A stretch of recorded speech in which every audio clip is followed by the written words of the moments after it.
யாராக இருந்தாலும் சரிதான், அந்த தாயின் கொடூர தாக்குதலுக்கு, கொடூர பசிக்கு எவனும் தப்பிக்க முடியாது.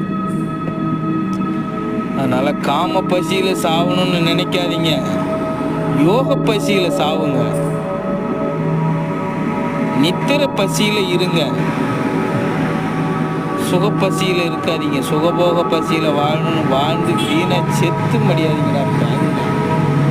கிடைக்கதற்கரியான மானுட பிறப்பு. நம்மை பெற்றெடுத்த இயற்கை அன்னை நம்மை முதலிலே பஞ்சபூதங்களாக தான் நம்மளை கருவா சுமக்கிறா. யார்? இந்த இயற்கை. அதை போற்றி வணங்காத தெரியாத படுபாவிகளா, இந்த உலகத்தை நாசம் பண்ணாதீங்கடா. அதோட கோர தாண்டவத்துக்கு, கோர பசிக்கு எவனால்